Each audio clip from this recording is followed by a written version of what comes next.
विमान दुर्घटना आणि जितेंद्र. मित्रांनो, नुकतीच अहमदाबाद येथे विमान अपघाताची दुर्दैव घटना घडली. तुम्हाला माहित आहे का की बॉलिवूडचा एक नावाजलेला अभिनेता सुद्धा एकेकाळी विमान दुर्घटनेत मरण पावण्याच्या आधीच वाचला. आता ही संपूर्ण स्टोरी काय आहे हे मी सांगते, पण त्याआधी दैनिक बोंबाबोंबला फॉलो करायला विसरू नका. 1976 सालची ही एक घटना आहे. त्या दिवशी करवा चौथचा दिवस होता. जितेंद्र हे एका महत्त्वाच्या कामासाठी अहमदाबाद येथे जाणार होते. मात्र ते जेव्हा विमानतळावर गेले तेव्हा त्यांची फ्लाईट 2 तास डिले झाली. या दरम्यान त्यांची पत्नी शोभा यांचा फोन आला. त्यांनी त्यांना घरी येण्याचा हट्ट केला.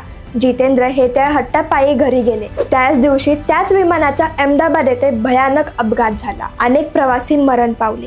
जेव्हा ही बातमी जितेंद्र यांना समजली तेव्हा त्यांच्या कुटुंबियांच्या पायाखालची जमीनच सरकली. जितेंद्र हा प्रसंग आठवून आजही भावुक होता. तुम्हाला ही स्टोरी कशी वाटली ते कमेंट्स मध्ये नक्की सांगा.